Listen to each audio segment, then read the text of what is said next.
Pilina nui o ke aloha ia o ko pakahi a pau, mai ke kahi kapa o mona nui a kea. Haoli no mako e kono ia o ko mako hoa kipa I ke ia la. E no mako I ka aina o manoa o tuahine ka ua o kalamaya. O ala eli ka makani o nei wahi. Nui ko mako mahalo I a koko mai ke ia la. On behalf of the Commission of the 13th Festival of Pacific Arts and Culture, we are so happy to have you here in person. We know it's been a long, long journey. I was thinking about it back from 2016 when we were in Guam, putting our intent to bid. And here we are looking to host in 2024. And so it's been a long, long journey. Thank you for staying with us on the canoe on this journey. We've had some wild days and some good days, but I'm really optimistic. And we're really excited to be hosting. I do want to say also that we have a few of our commissioners there on the Zoom that weren't able to join us in person here today. So commissioners there are joining as well. Without further ado, I want to do our next part and we'll move forward. Mahalo.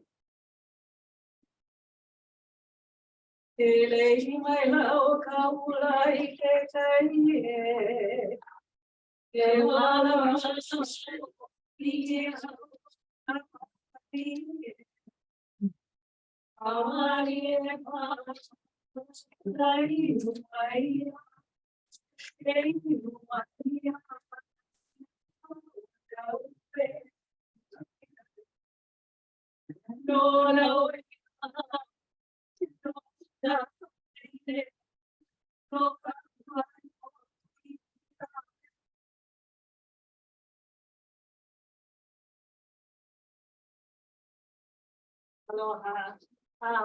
I just want to give us just a little bit of explanation of the mele that I've chosen today. We opened with a chant called Kibadina Maine Kikini Olalo, and we always start with mele for our gods. That was for Kane, welcoming him with the throngs of people waiting for his arrival.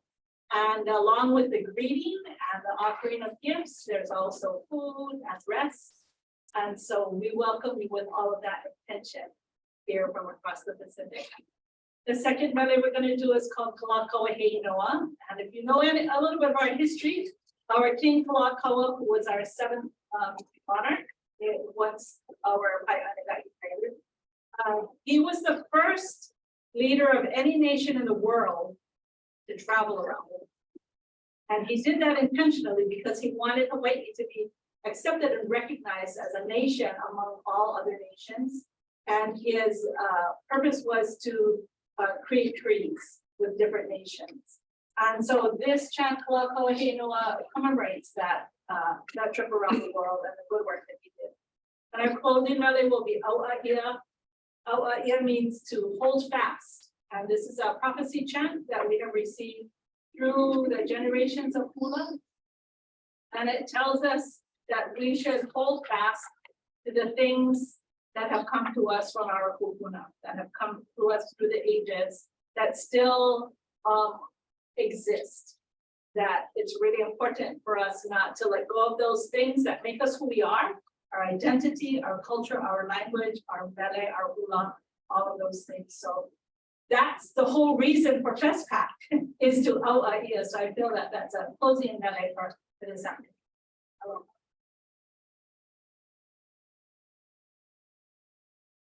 I Kakawahito. Kakawahito.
I Awa'ia Tamaya Tonamotu. Awa'ia. Awa'ia my Tonamotu. Motonam Putu my Aia. Ote Matamat Bakamaita Uli. Ote Matamat Bakamaita Uli. Ia Pabio, Ailalo, Dealo, Ulieti, Tahana, Naia, Tio, Laula, Ayaka, Eta Ugnatu, Owi, and Uni, Olani, Ola, Deave, to Ia, Aia. Oh, I it, my head, on a motor, Otonam, do it, my head, I will take Makama, Ida, Uli, Makama, Ida, Uli, Ia, Fabio, Ailalo, Tealo, Ulietimo, Kahana, Naya, Tio, Kaula, Ayaka, Eta ukna tu oihu ni kabunu oni ola a o te ave I tu ia ahia. Na ia pepe I ta onu o tamu. I hale ia e te tiu alo ta uto alo lo he achnalo.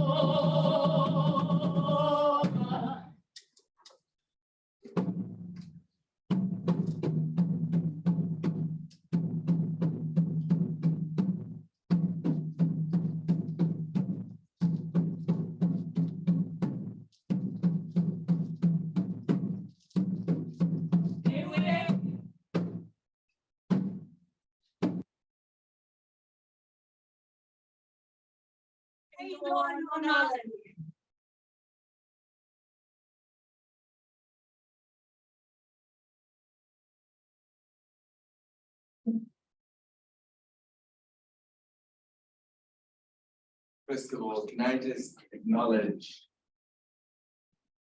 the moving welcome ceremony performed by our good friend, Umuhulama Kuana. We feel privileged to be invited today to meet with you, the Commission, but I think the opportunity to meet old friends and new friends, but also the opportunity to be welcomed in this way, is really moving for us. You know that the ceremony welcome is rich in tradition, history, and we're very honored and very privileged to be welcomed in this way.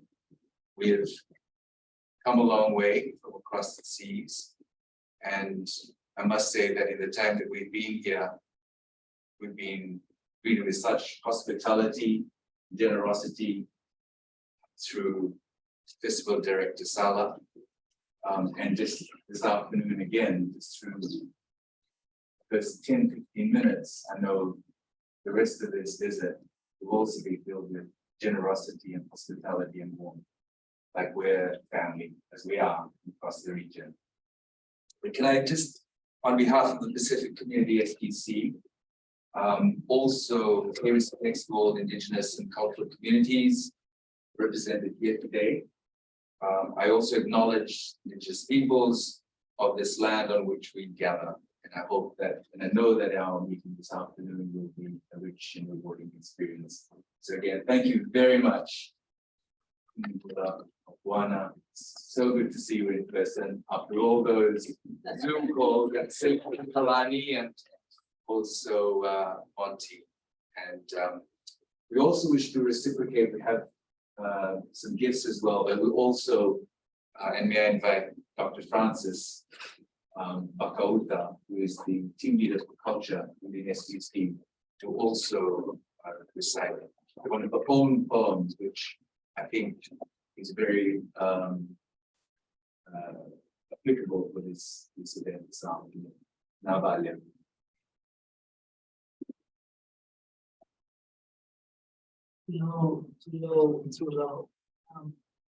It really is an honor and privilege to be in this space. We acknowledge the many years that it has taken us to formally gather as the two institutional custodians of the Festival of Pacific Culture, the Hawaii Commission as the host country for FestPAC 13, and SPC as the institutional custodian for the region. It is with deep humility and a spirit of service to our peoples that we meet here as family. For many of us in Polynesia in particular, we believe that our ancestor sister Pele found her way to Hawaiian shores. I know there are many variations of that story, but we tend to cling to the versions that connect us rather than those that divide us. So in lieu of a traditional chant, because we represent over 20 nations, I offer you a piece called Manava, the biography of living things. And I think it just reminds us of who we are, where we are, the politics of being Pacific Islanders in the 21st century, and the challenges that we face in aspiring to be the ancestors that future generations need us to be. recognizing that FestPAC is the platform for that. It offers a tangible space for us to enact, to reconnect, to remember, and to continue to resist the many forces that conspire to diminish us. So Manava, the biography of living things, as an offering to you all. In the belly of earth, the fire that birthed our people melts red and black lava into the exoskeleton of our collective body, bending the brown of her earth womb, the green of her leaves, the white of her eyes. It shapes an endless spiral that is sky, land, sea, and everything in between contracts and refracts light. A spiral is the story of our collective body, a connected history of past and future, captured in a single thread of air. A continuum of breathing, beating time and place, the one truth that we are only ever one people. This clan, our legacy, wrapped in a cloak of protection, thick with yellow and black, our story is sourced from burning embers and captured in the pulse of our living objects. These impervious bloodlines swim and fly like winged fish through light and form, dark and spirit lines, symbols that shift in markings on our collective spirit, in bone, in clay, wood, and bark, all at once sacred and profane. Singing, these words and silences pattern textile, where mana inks spirit, energy lines across time, weaving our pain and loss into tears and laughter, into ochre legends and stone metaphors. Smearing turmeric on our bodies, we dance into an unknown future behind us. The past lies ahead. Our art is the politic of choice for we who are blessed to be custodians, we who must forever hold our tour in bellies. And so we mark our stories in our blood and breathe life into these objects, just as our orators draw words and images from living trees and streams. The women gather to bleed dyes and smoke our mats. We learn to safeguard the earth. This is who we are, our biography written in our art, on our tongues, our agency of political consciousness. This is our story. Wow.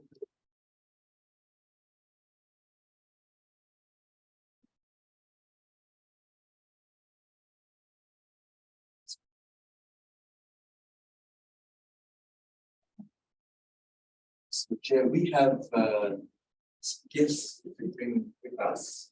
And, we had to introduce here Katrawi, who is from New Caledonia, and is with the government of New Caledonia. New Caledonia has indicated that they wish to be the host for the 14th festival in 2028. So she joined their delegation. But yeah, would you like to give him on his face? En français, c'est d'accord. Ah, je peux parler en français. Voilà. Alors, avant tout, je voudrais d'abord m'abaisser devant vous et porter toute mon humilité au nom de mon pays, au nom des Kanaks. She's very proud to be here, and she has brought the good tidings of her government of New Caledonia, of the native people of New Caledonia as well. Et c'est un vrai privilège pour moi d'accompagner mes collègues. Bonne, c'est Frances, ici à Hawaï. Merci pour votre accueil. Merci. It is an incredible privilege to be with her colleagues, Aaron, Miles, and Francis, and to be here. Et c'est avec beaucoup d'honneur que je vous offre un petit cadeau, mais c'est notre cœur qui parle en Nouvelle-Calédonie et aussi avec nos autres frères et sœurs du Pacifique. Merci. Mahalo. And so from her heart and the heart of her country, she presents this very small gift. Bringing the commission to the chair. Yes. Thank you so much. We also have a gift on behalf of SBC. I'll invite Francis to present it. So this is the Tanoa. A Tanoa, as you probably all know, is for us a symbol of gathering, an opportunity for communities to come together, share from the Tanoa, and it's associated with the Kava ceremony, very important ceremony in Fiji. And I invite Francis, please, your time. Thank you.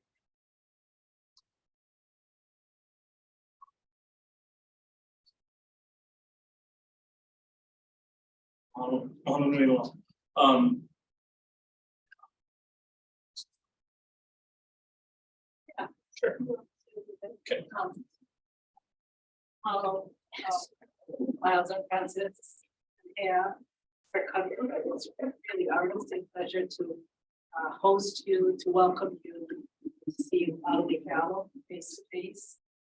There's so much more to exchange than just words. And when we're in the presence of each other, that deep center that connects us all to our ancestors and to each other across the Pacific is something that I am really excited that New Caledonia would like to host in 2028. My first festival was 2000. My daughter here, Kapolei, was the youngest member of our delegation of 80. And that just reminds me that this thread that is connected keeps circling and circling, and we have to, our job is to make sure that the ties there's no break in the ties. And you coming here in advance the festival and bring your heart and soul into this work is really critical to our path being very intentional and very correct. It's really so I'm going to close this ceremony with a little Oli as we exit. I will be back in another once.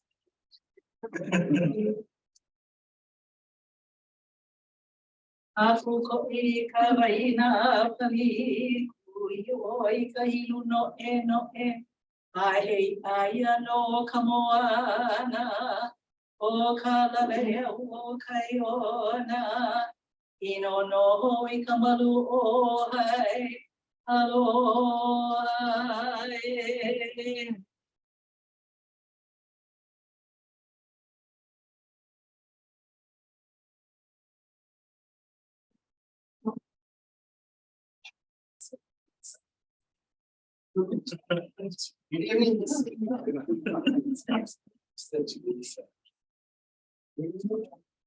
Sure. Thank you. Thank you all so much for helping us navigate. There are all kinds of different protocol lines that are happening in this room, both from like the governmental commission standpoint. And Mike Kumula is my boss. She also happens to be the CPAC chair, but I'm this chair. So thanks for navigating that.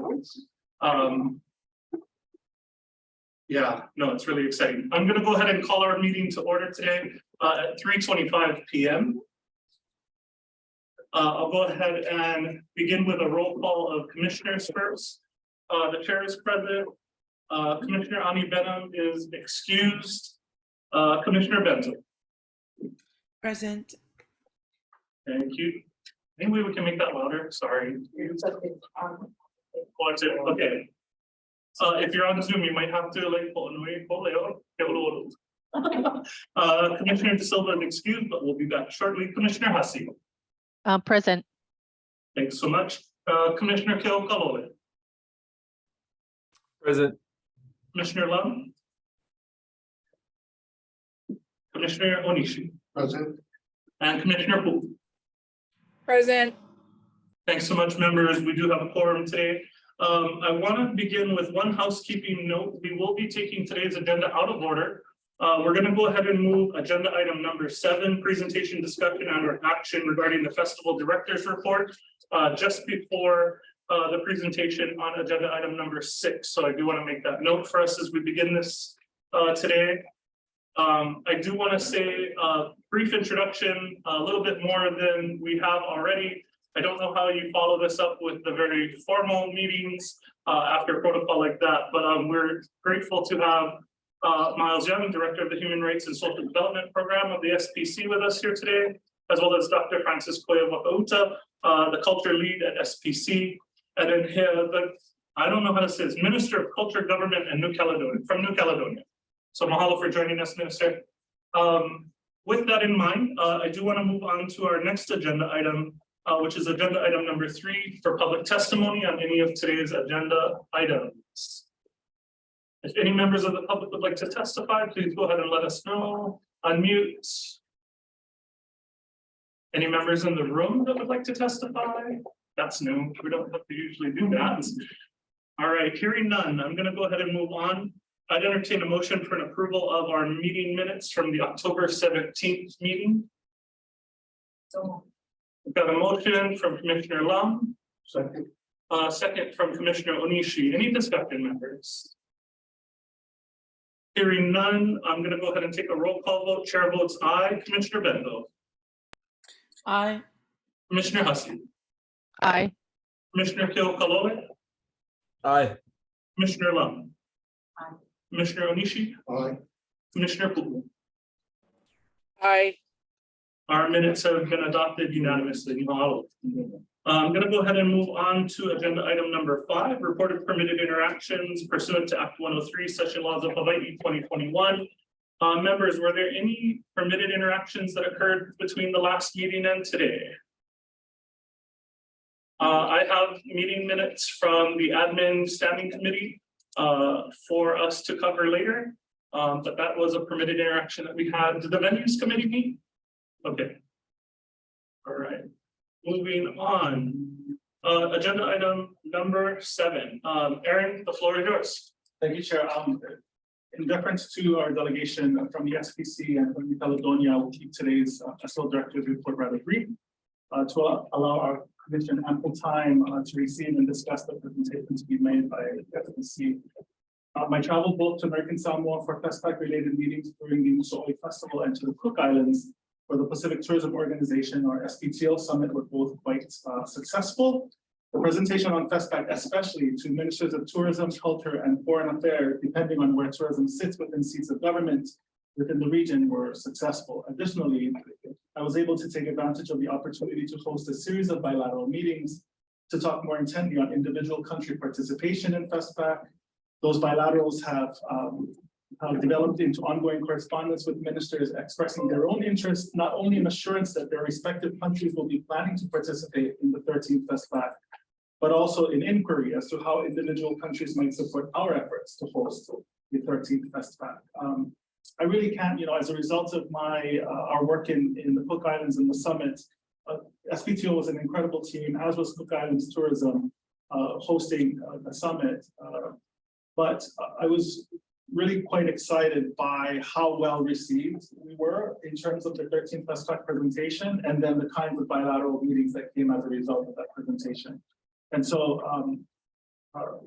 the opportunity to continually socialize the our hosting on the festival is one I think that is very well received in the region. And as Miles and Francis and Hea know, the work that we've been doing to bring now a sense of the festival here is also well received on the ground as well. As I haven't had a chance yet to report on the details of my presentation or the bilateral meetings to the admin or venues and programming committees, I'll hold on sharing any further details here until reports are made in detail to the committees, respective committees. I want to say thank you and acknowledge Miles Young, Director of Human Rights and Social Development, to Dr. Francis Koya Wakauta, Culture Lead at the SPC. As a reminder to the Commission, the SPC is a Council Regional Organization of the Pacific, or CROP agency, that also serves as the custodial agent for the Festival of Pacific Arts and Culture. while several different arms of the SPC are integrally involved in the success of FestPAC, the responsibility for bringing those arms together falls to Dr. Francis under Miles' team, under Director Young's team. So I look forward to learning more and more from them regarding the Pacific Regional Culture Strategy and the work that they're doing regarding the FestPAC moving forward. As a lead up to the SPC presentation, I also want to acknowledge Hea Emily Katrawi, who serves as conseillère to Mikhail Forrest, the Minister of Culture for the government of New Caledonia, who was able to make her way to Hawaii this week. She was delayed a couple of days or visa issues, which no doubt we'll face ourselves as we move forward. But really glad that she made it here and made it here safe. Indeed, the week has been quite busy with visits to venues and meetings with key personnel therefrom. These include up until today, a walkthrough of the Prospective Festival Village, the Hawaii State Art Museum, Hawaii Convention Center, Bishop Museum, and Kauai Howard Church. The itinerary continues this evening and through the weekend. I do hope that Miles, Francis, and Hale feel that their time here is well worth the travel. And I very much look forward to continuing work with them as we prepare for the SPC and CPAC meetings in spring 2023, as well as onward to the festival in 2024. And so that will culminate for today, but I will prepare detailed reports to the admin and venues and program committees. I'll take any questions if you have them. Members, questions for the festival director? Any on Zoom? All righty. We'll go ahead and move on then. We'll go ahead and move on to agenda item number 6, which is our presentation by the Pacific community regarding the history of the SPC. I've asked them to present a little bit of that to give us good context and good grounding to that long mo'olelo that they have. And so what leads us into where we are today and how did we find ourselves with the privilege and honor to host the festival. And then also they'll be sharing a little bit more about the festival itself. And then the Pacific Regional Cultural Strategy, which I'm not sure when it began, but this is this year, but this is like the second iteration. It was a 10-year plan and then another 10 years. So not to take too much of the thunder, but it has been quite a long time in the works. And I'm really encouraged by seeing where the strategy is going and what you'll hear later today. And really the opportunity that I think we have as a commission in developing the festival to really strengthen, like what Kumamoana shared today about how do we hold on to the things that are most important in defining who we are as a people and really help us to define and reinvigorate this space that we heard from that beautiful, beautiful forum. It really was an elegant one and gave me lots of food for thought. So without further ado, Miles, shall I begin with you? Thank you. Thank you, Chair.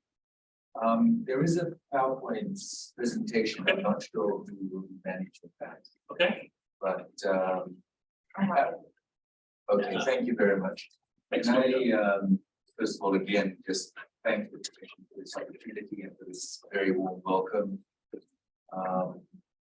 What I'll do is just give we'll share the presentation, Francis and I, just give you a very brief introduction to SPC, the Pacific Community, and also the Human Rights and Social Development Division, just to provide a bit of context, and then Francis will then follow with a bit more detail around the festival itself, the history of FestPAC and its relationship with SPC and Pacific Community. Next slide, please. Thank you. So the Pacific Community, or SPC, is the principal scientific and technical organization in the Pacific region. It's an intergovernmental organization in that 22 Pacific Island countries and territories plus 5 what we call metropolitan countries are members. The 5 metropolitans are the United States, of course, France, the UK, Australia, and New Zealand. So they're the 5 metropolitans, but most importantly, for, I guess, the purposes of, perhaps not importantly, but importantly for the purposes of our work, SPC, that is the 22 Pacific Island countries and territories across the region, spanning the French territories, Guam, up here in the north as well, Palau as well. So our role really is to support our members with technical assistance in relation to their development agenda. We have 9 divisions within SBC covering climate change, education, land resources, which covers agriculture and the like. We have a fisheries division. We also have a geoscience division, and then there's our division, which is human rights and social development. Now, the Culture for Development program sits under human rights and social development. Sometimes we get the question, well, why does it sit within human rights and social development? Our program at HRSD has, I guess, 3 key components. As the name suggests, human rights, gender equality and social inclusion, and culture for development.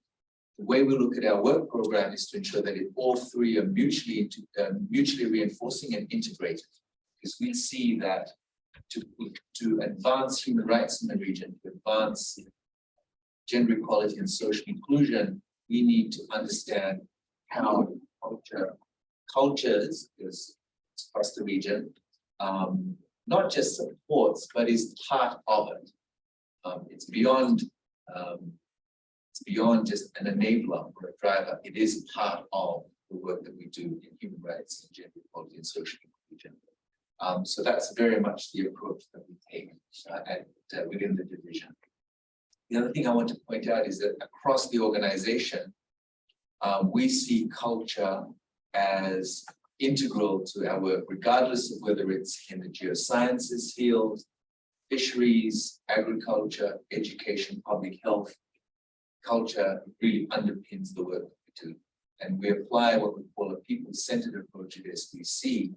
People-centered approach encompasses human rights, gender equality, and cultural considerations, because we want to ensure that our scientists and our technicians marry scientific and technical work that they do with people considerations, that they're not just building a well or some technical work without due consideration to what our Pacific peoples want. And so as you say here in the second dot point, we talk about a people-centered approach to science, research, and technology across the SDGs.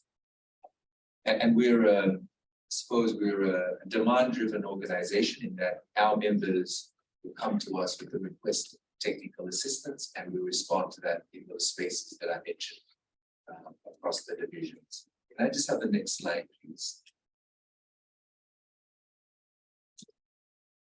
Here, I think this is drawn from our human rights and social development business plan. I think it gives you a sense of how culture really underpins our work.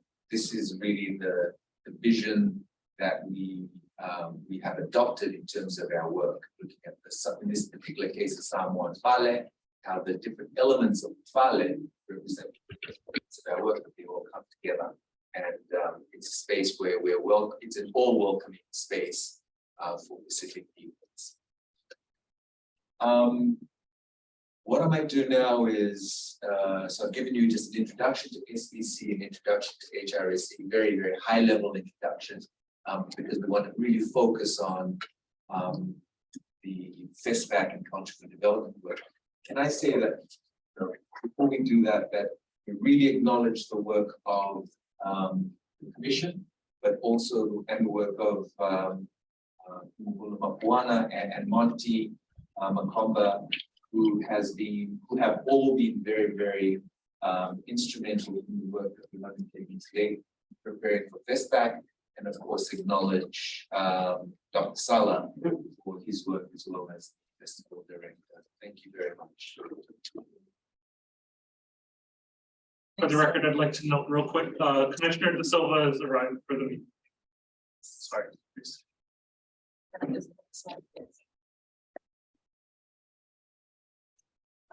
So Miles, hello, hi again, everyone. I have something that Miles mentioned, was that since the early conversation about FestPAC and this partnership, if you will, with state of Hawaii in hosting FestPAC 13, SPC has undergone some restructuring. So the initial conversation fell under the social development program. And at the time, the focus on culture was really in relation to regional culture strategy and the festival. Those were the two main streams of work, in addition to technical support to countries. But with the merger of two separate divisions into one where we have human rights and social development together, we see an expansion of the institutional vision and work towards culture that reflects development region. And so really seeking to be responsive and relevant, responding to the needs and interests of our member countries. So culture for development at SPC is a broad area of work. We do recognize the need for and focus on sustainable culture sector development itself. But at the same time, there is focus on the role of culture in and culture for development as a cross-sectoral regional development priority. So what does that mean in relation to environmental policy, climate change law, trade, commercial interests, intellectual property around traditional knowledge, entertainment industry. So really now looking at culture in its many facets and dimensions as it appears in all complexities across the regional space. Can I have the next slide, please? And so, as Miles has mentioned, the work that we do is guided by the development interests of our member countries. We work with and for Pacific peoples. So that includes both indigenous Pacific peoples as well as local communities. And really looking at ways to strengthen the culture for development agenda. We work with other regional organizations. I believe Dr. Salah mentioned CROP. Some of you may not be familiar with that acronym CROP, which is the Council of Regional Organizations in the Pacific. And I guess maybe just a step back, CROP is comprised of a range of regional organizations that were established to serve very specific development needs in the region. So we have, for example, the University of the South Pacific, which focuses on training, research, development, higher ed. And then we have SPC that looks after the technical and scientific. We have the Pacific Islands Foreign Secretariat that looks at more trade, policy, etc. And there are others as well. So we work with other regional organizations as well as international agencies and development partners towards this interest, whether it's in relation to what countries are asking for, or whether it's in an advisory capacity to bring their attention to pressing and growing and maybe emerging issues that they may not be aware of, that may have implications for the decisions that they make. So we have this kind of dual role and responsibility. So in a snapshot, before I get to the real part of the presentation, so the culture for development work cuts across these 5 pillars. We have the policy and regional convenings. So within that, we have the Pacific Regional Culture Strategy, which is a 10-year policy document. We act as secretariat to the Council of Pacific Arts and Culture. And as incoming host country, the position of chair is held by an esteemed nominated member, and we've had the privilege of working with for some time now. And then, of course, we have the Cultural Institute.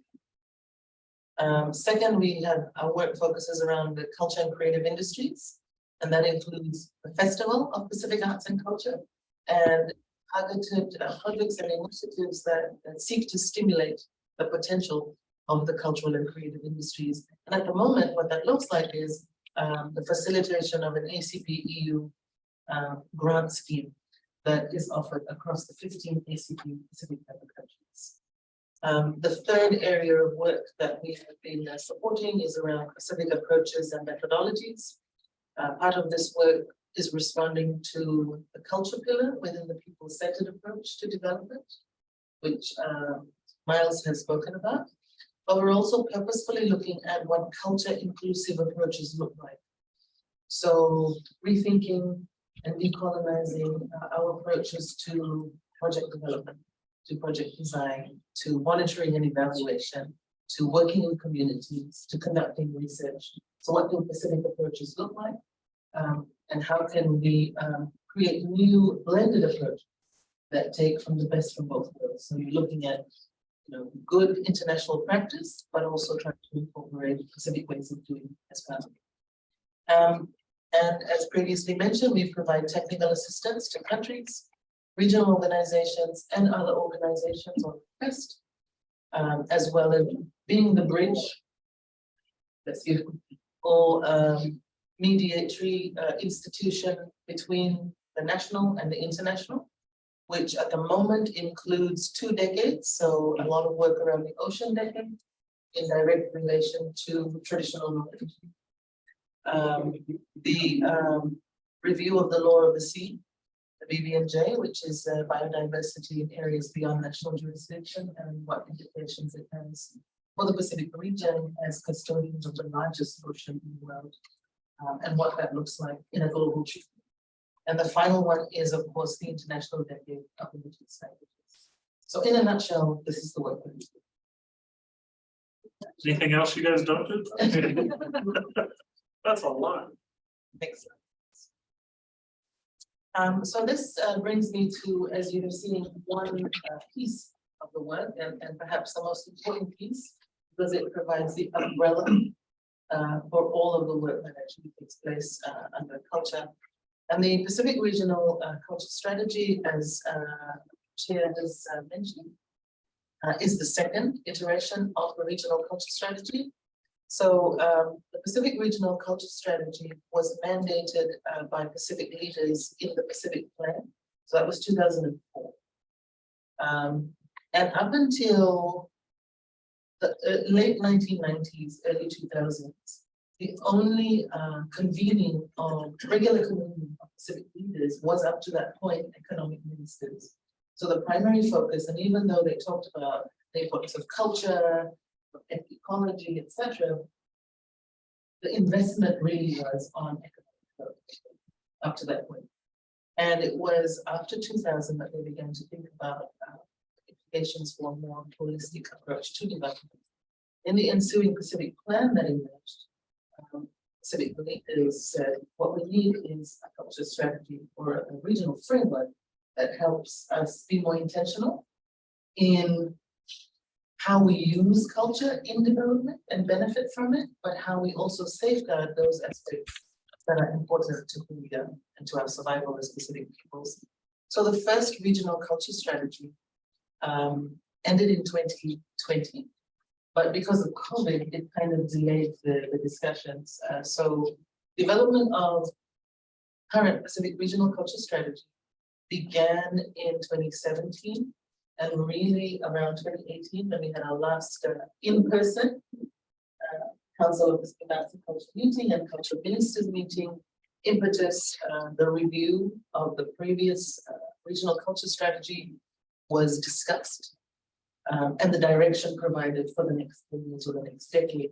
So through COVID, this conversation continued within the country in the development of the current, or the regional culture strategy in its current format.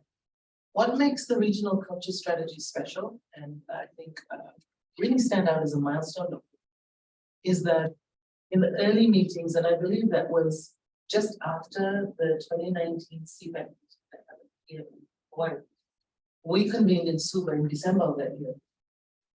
And the message that we received as a working group was, the region wants to see a policy document where they can see themselves in it. They wanted to, I guess, to paraphrase the wonderful Manulani Maya, that, looks and tastes and feels and smells like us. We don't want a document that, if we remove the word Pacific from it, it could be lifted from anywhere else in the world, and that's what we've seen in the past. So they were very, very clear about what they wanted to see. So the regional culture strategy has been, it's been an interesting journey, because it means navigating many perspectives in many countries, What you see here is a commissioned artwork from a local artist in Fiji. And what looks like a very simple navigation artwork that we can all relate to or connect to. Took over a year to agree to the concept, and we have pages and pages of notes of countries saying, we want this symbolism because it means this, and another country saying, that's not what it means in our country. So a bit of back and forth to finally come to an agreed visual representation of who we are in the regional culture strategy. So our vision reads, together we envision a future where Pacific cultures are vibrant, visible, and valued for the empowerment, well-being, and prosperity of our people. Next slide, please. And so the regional culture strategy, normally you'd have, in any policy document, you kind of have a very long, almost academic, intellectual briefing at the beginning. And so what the guidance that we were provided with, said, we want to tell our development story. So what is our shared Pacific story? So our shared Pacific story is premised on the metaphor of our future and our past, which makes it very difficult sometimes to practice foresight, because the future's good.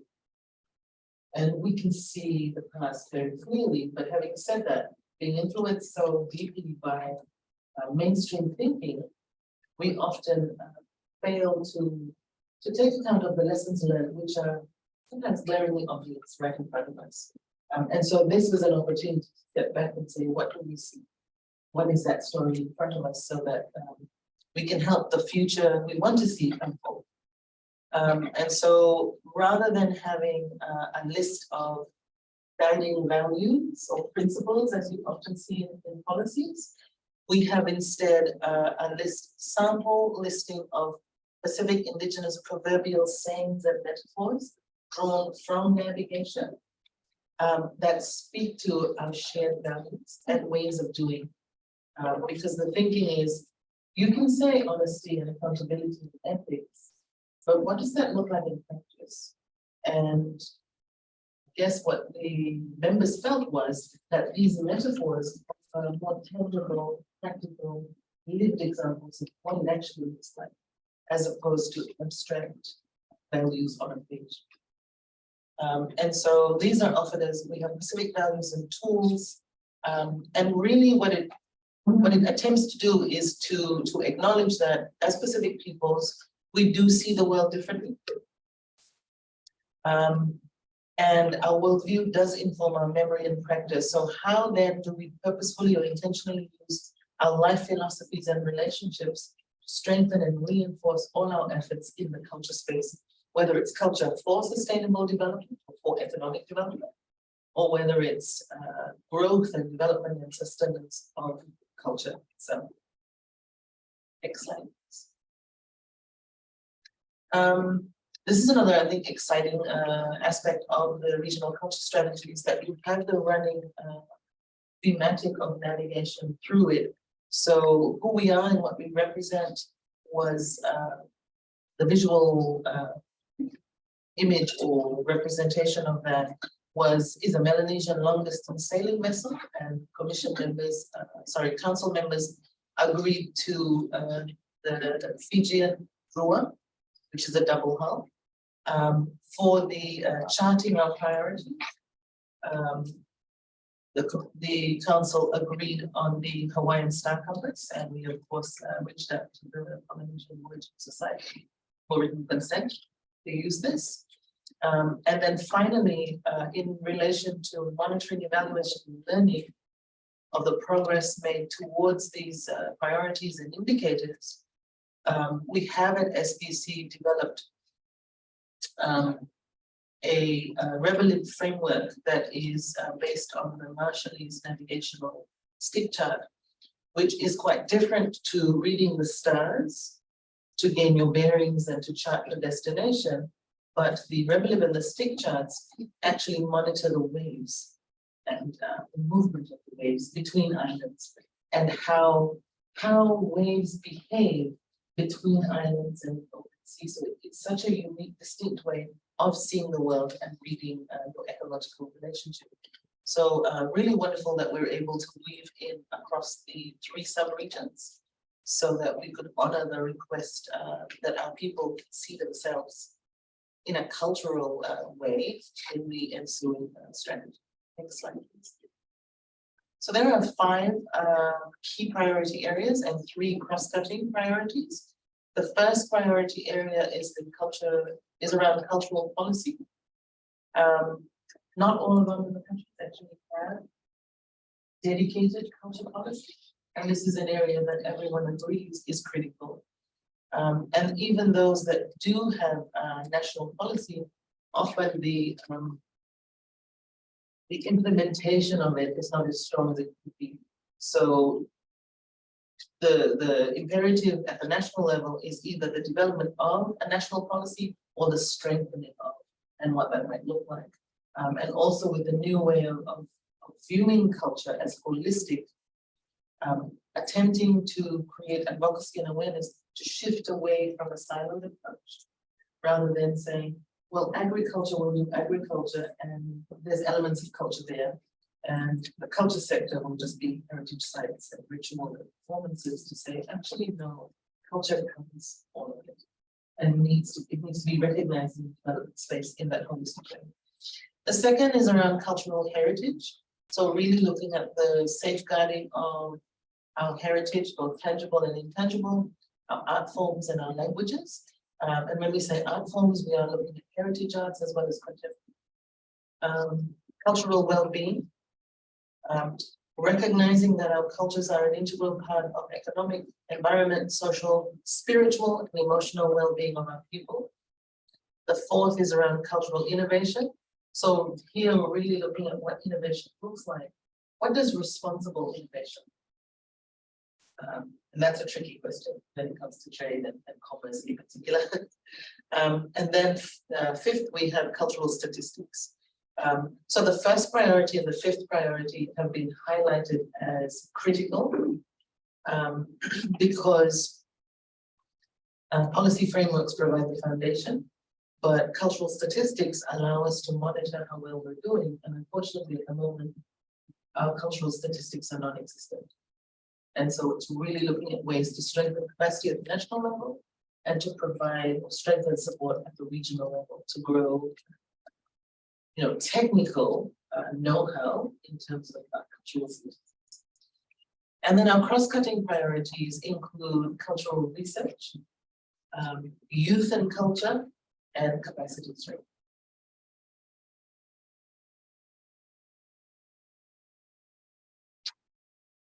And I don't know, Jen, if you want me to pause or shall I just run through? I think I'm run through. Members, do you want to ask any questions pertinent to the first part now, or?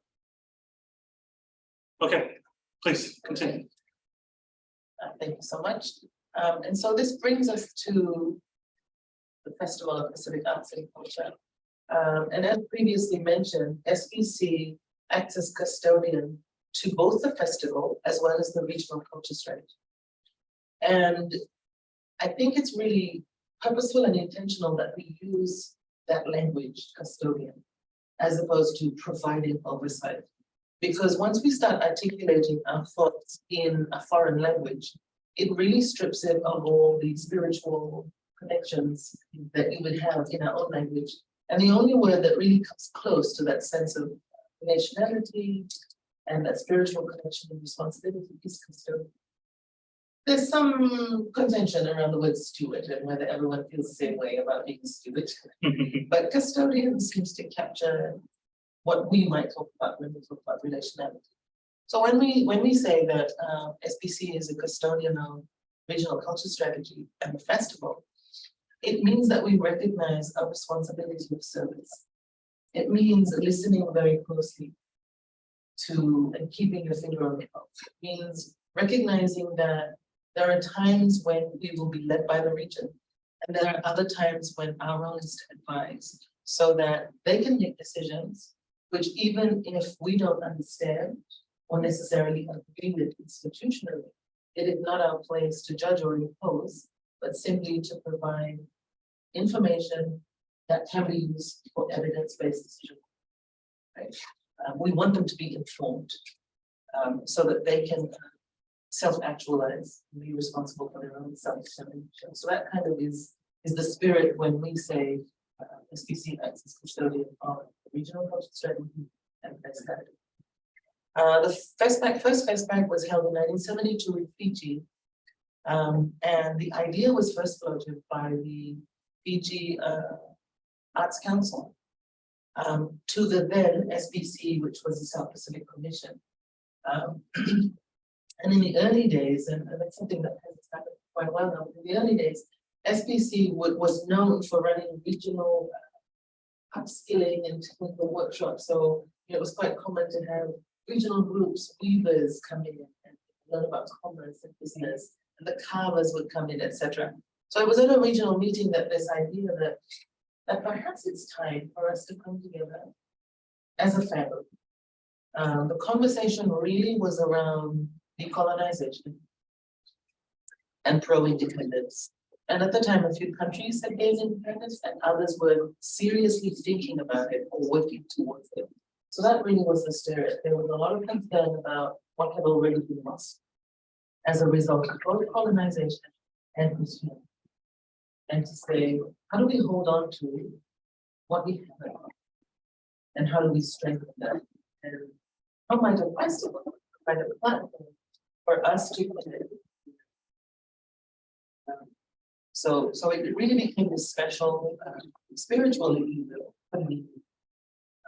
And so here we have some images from the first festival and from a number of festivals along the way. So FestPAC is a site for resilience, for safeguarding and revitalization, but also for celebration. And I think because we use the word festival, that a lot of people see it as any other festival. And sometimes the spirit or the essence of what FestPAC really is lost when we use the word festival. It's another art festival. Actually, it's not. It's so much more. Next slide. Okay. So a very brief snapshot here. So the first festival, as a result of the idea first being floated in 1965, was held in 1972 in Fiji. It was jointly hosted by the Fiji Arts Council at the time and the South Pacific Commission, SPC. And there have been 12 festivals to date. As you will of course be aware, it has been hosted so far on a rotational basis. So going through the sub-regions, the previous one having been Guam, Micronesia, Hawaii, Polynesia, and potentially the follow through in Melanesia, which New Caledonia has raised its hand. Traditionally, it has stood as a 2-week-long festival with a wide range or scope of events, bringing together any mix of both contemporary as well as heritage art forms. And the decision as to, in terms of programming, really rests with the host country. So the council and SPC as institutional custodian really respects and values the opportunity for the host country to take ownership of the festival. And in that spirit of family and welcoming family, to offer their best in the best capacity that they have. So how big or how small a festival is I think secondary to the fact that countries are gathered. And countries are simply grateful for that opportunity to that really is the heart of the festival. So basically it's programmed and funded by the host country. And as you know, participating countries meet other costs. We act as a custodian institution. We provide technical support both to the host country in relation to governance and delivery, and act as the mediator, I suppose, between countries and the host country. We do have a festival evaluation report from 2010, but as you will see in the next, the last part of the presentation, we're looking to more purposefully as part of our efforts towards cultural statistics, really think about what festival evaluation looks like. and capturing the three perspectives. The perspective of the host country, the perspective of visitors, and the perspective of participating countries. And really looking at these three key stakeholders and what are they telling us about country progress, and of course the institutional package as well. Next slide, please.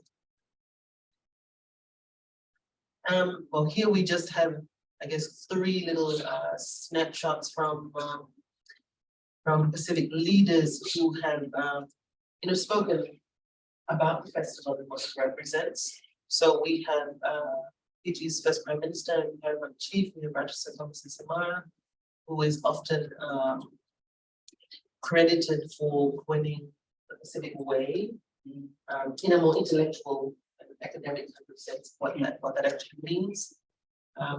Really looking, I mean, he talks about how FestPAC has shown us in the world that the feast of arts of singing, dancing, painting, handicrafts, and other facets of our island way of life give it a quality which is unique and of which we can all be proud.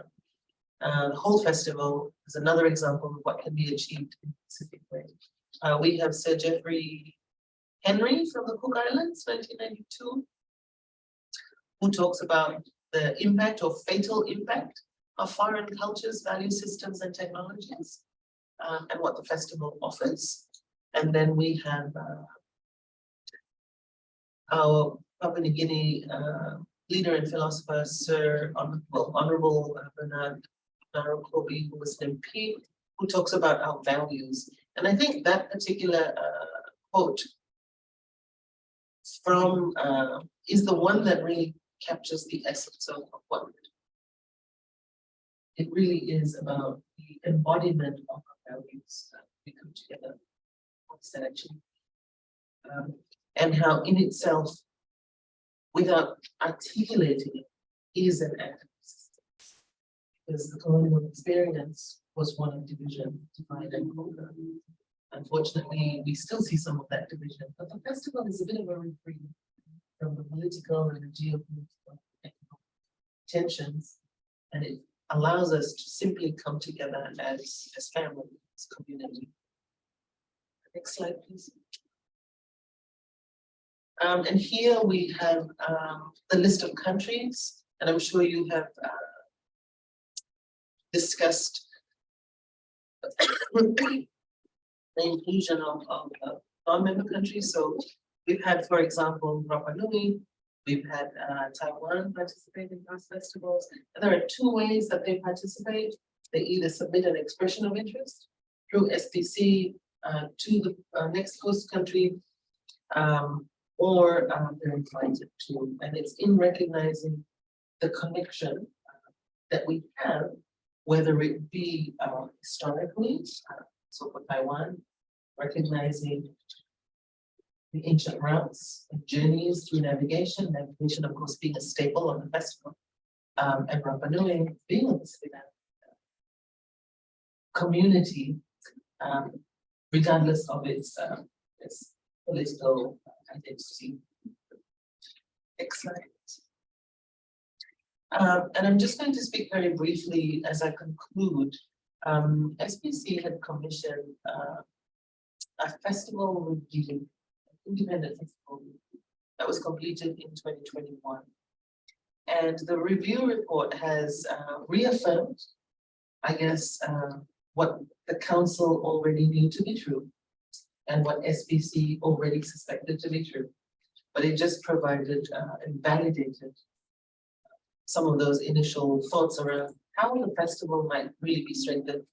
And so we've clustered here 6 categories of recommendations.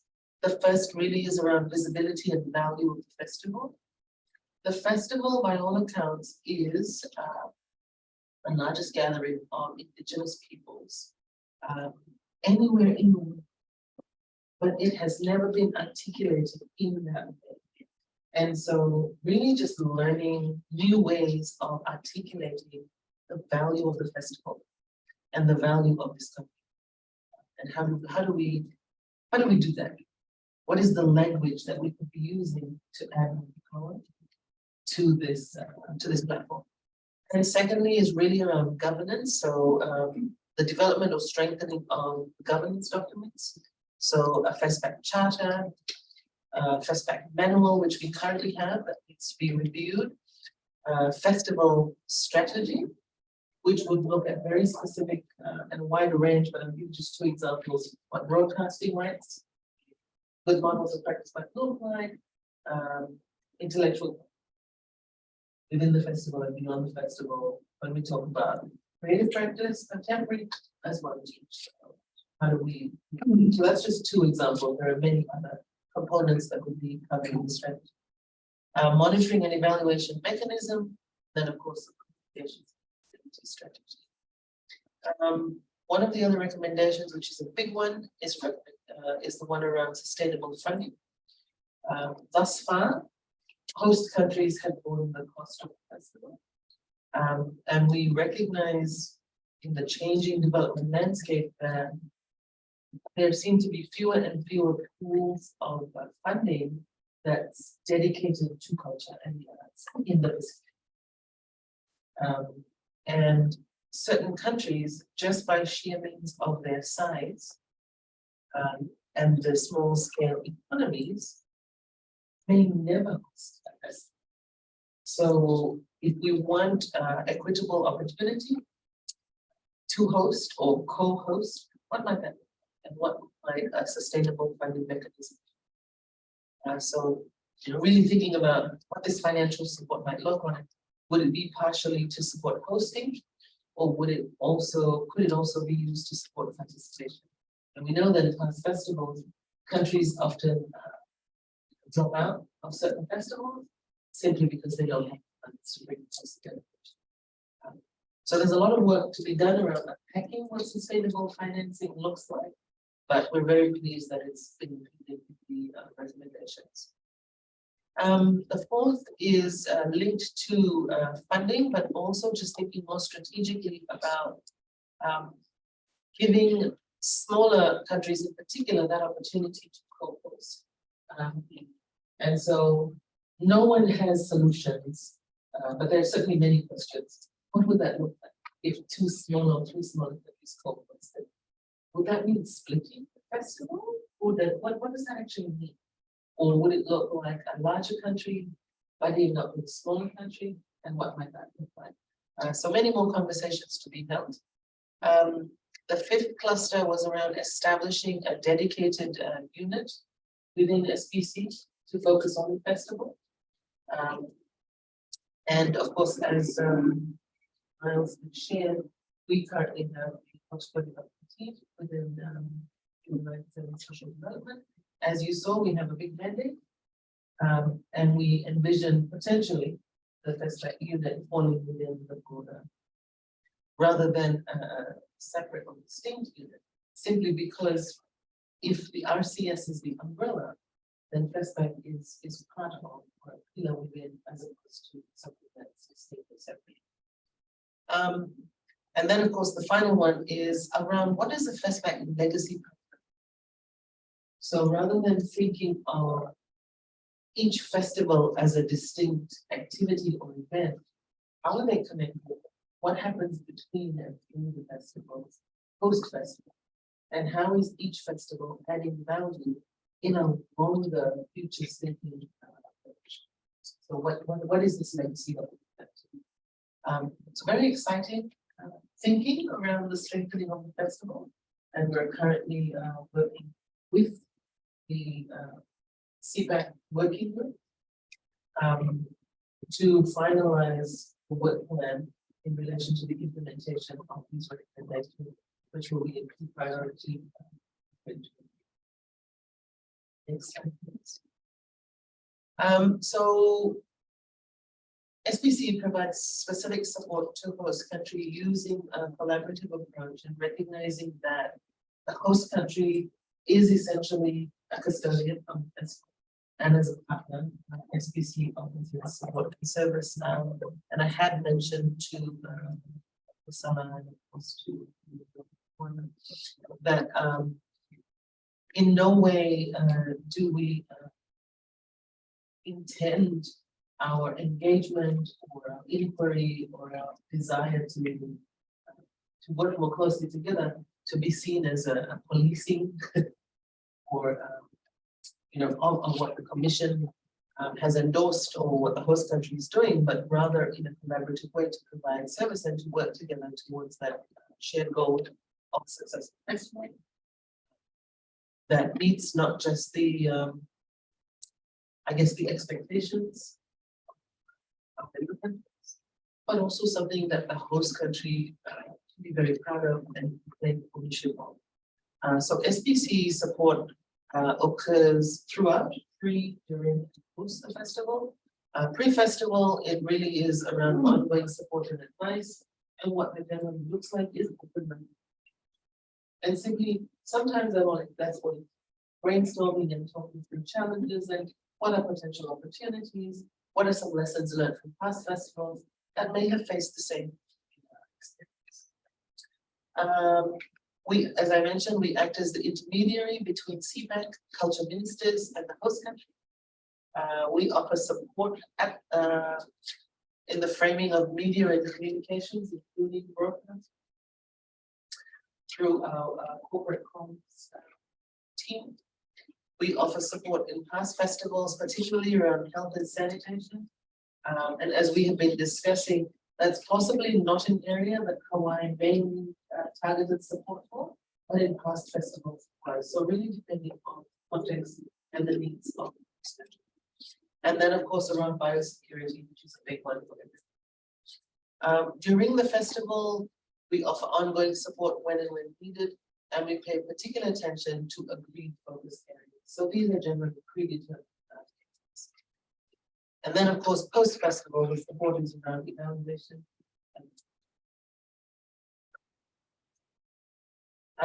So this brings me to the end of the presentation, but I just wanted to highlight the 4 key issues that we have already started to communicate on. But we do feel critical in the sense that we will be required to provide update to the council and to culture ministers in February next year, or by the end of January, early February, we will need to be able to submit our written report pre-CPAC and culture ministers meeting, so they're able to read background papers with the written update. And then at the CPAC meeting and culture ministers meeting, which we now are envisaging possibly around March, when we have proposed a potential second for country to coincide with that. And so really this is around formalizing the relationship between SPC and the host country, so the MOU. And I think that as Secretariat, I'd like to apologize that it's taken us so long to follow up on this.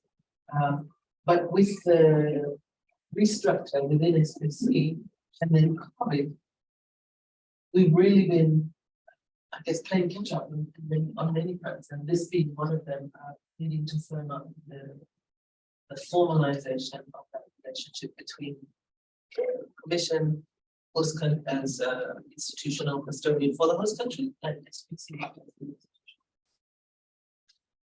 The second being the invitation to countries, which would come from the host country, and countries having already become simply because our countries, because they cut across different territories that operate on different funding cycles. This is the first bit of documentation that some of them will need before they're able to even make a request for funding, or even begin to put a plan together in relation to what the delegation might require. So they need that formalized confirmation that the festival is happening, even though we already know. And then the 2 big ones for any festival really are around biosecurity and visas, which can be tricky for the US, in particular because many of our smaller member countries actually need to transit in Fiji, launch their application, and wait around sometimes for a week or two, sometimes only to be told that it's been declined. So it's this huge expense for anyone wanting to travel to the US, needing to transit in Fiji. So we've been talking around what might that look like logistically, and how might we facilitate this so that it's more seamless to these things. Biosecurity, do recognize and appreciate and respect the laws of the land. But humble request from the Secretary on behalf of the country states, whatever the decisions are, if those could be communicated as early as possible, so that countries have the information they need to make the decision. So in no way trying to bypass the process, but simply to be able to communicate them early enough so that decisions.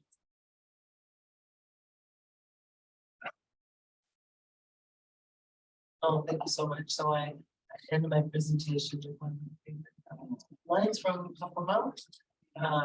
And while he was speaking about navigation, it really almost becomes my mantra in the development work that I do, because metaphorically, if we lose sight of how islands are moving. Thank you so much. Members, any questions for our guests today from the SPC? Members on Zoom, any questions? I don't have any questions, but just a great, tremendous thanks for sharing such a comprehensive back context for the work, identifying how important this festival and how just the history. And thank you for that really comprehensive summary. Appreciate it. Thanks, Commissioner Hussey.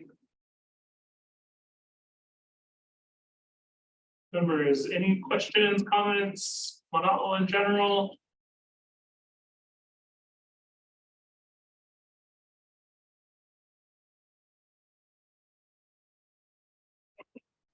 I do. I have something to share. So Please. thank you very much for that presentation. And not so much a question, but more so I just wanted to relay my gratitude for the presentation and for joining us. I am honored to be a part of this commission, and honored as a Hawaiian to be the host of this festival, especially given the challenges that have come over the last 3 years. And so I really would like to pledge my personal attention and support to working with you folks and the rest of the commission to make sure that, you know, the festival is everything that we hope for and can continue to be something that facilitates your mission and all of your work as well. So mahalo nui loa for your presentation and your engagement. Hello, Commissioner. Members, any other comments, questions? I'd just like to add my gratitude as well, especially for that frank, open conversation that we were able to have to get us back aligned and on track. I think it was really helpful. Commissioner De Silva and I were on that call, as well as Aaron for a time. And so really grateful for that. You have our commitment to make sure that we address those pressing items, in particular the invitation. I think some of us at the commission can breathe a little easier after yesterday, and we have a lot better understanding of the political landscape that we will be operating in here in the future in Hawaii. So we know what we need to do on our part for that. I'd also like to say thanks for the reminder. I think a lot of times for us as commissioners, we're very focused on the how and the what of things, and remembering the why. You've given us that opportunity today to remind ourselves of the why of the festival. And so members and commissioners, I encourage us to keep that in our mind. I encourage us to get on the balcony when we need to remember the why. And Commissioner Keokalole, I think spot on. My sentiments are the same. We've been through a lot as a community, as a planet. And this festival to me is this bright, bright star in this night sky of opportunity and hope and guidance for us. And so really looking forward to that. So mahalo. Members, we have this room for 4 more minutes. And John, you let me know if I have this ability. If we are able to, I would like to make a very brief presentation regarding the admin committee as part of agenda item number 8, because I want to make sure that we're in compliance with Act 103B, because we did meet as commissioners in a session that was not this monthly meeting. So I want to do that, so make sure that we're compliant with that, because that's part of that statute, is if we meet with more, or excuse me, if we meet with a number of commissioners less than quorum, we have to report at the monthly meeting the things that we did. So I want to make sure we're clean there. Yes. Defer the items to the next meeting. I do want to defer the rest. That was the second part of that. I'm going to defer or recommend that we defer the rest of the agenda items. But I do want to just make a really brief report so that everybody knows who was there, what we met about, and then we can cover it in more detail and some of the meat later. But the administrative committee met on Tuesday, October 25th from 4 to 5 p.m. via Zoom. Commissioners Benham, myself, Keo Kalole, Festival Director Salah, Luke, Naha, were all there. We discussed the festival sponsor, or a fiscal sponsor or fiscal agent of some kind, the festival director's contract, as well as fund development activities, as well as festival staffing, org chart, and commission Kuleana matrix. And so those were the 4 topics that we had discussed as part of that meeting. And like I said, I'm happy to cover that in more detail at the next scheduled meeting. But for the purposes of 103, I wanted to just make sure we were transparent in what we discussed. So thanks, members. With that being said, I do want to take agenda item number 10. If the members of the public have any testimony that they would like to offer on the things that we heard today. Yes. Sorry, just before that, Chair. Sure. Before we close, I did want to acknowledge the East West Center's President's Office and the Arts Program for sponsoring today's usage of this room, and represented by Dr. Annie Reynolds and Marina George here from the Arts Program. So thank you for this phone. All right, thanks, Aaron, for that. Members of the public, if you would like to testify either on Zoom or in the room here today, go ahead and make it known. All right, hearing none. And I just want to give my extra mahalo to you folks for coming. Having you come and talk about all the work that belongs to the SPC and the Pacific region, and that you recognize Hawaii as being an equal partner in that, a nation in the Pacific, is huge, because these are things I've been trying to share with the commission over the last few years. And the commitment of you to be here to make this presentation, I think, brings it right to the forefront, how important this festival is to the health of the Pacific and to all of us to retain our cultural, our indigenous identities and our voices, and working towards decolonization. So your presence here speaks volumes. Thank you. I'm going to take that as an announcement. So mahalo for that. Okay, that was an announcement. All right, and then we'll go ahead and take agenda item number 13. Oh, have we had that agenda items before? I feel like this is really high. Our next meeting will be held December 5th via Zoom. We'll send out those details after this meeting here. If not, I will call this meeting to adjournment. I don't think we need to vote. It is 4:30 p.m. We need to be out of this room. So if I could ask your indulgence that we move quickly out of this room so that the staff here at the center can get it buttoned up and we can talk story outside if we want to have the after meeting. After meeting quality. Oh, yes. Yeah. Perfect. Everybody. Mahalo, everyone.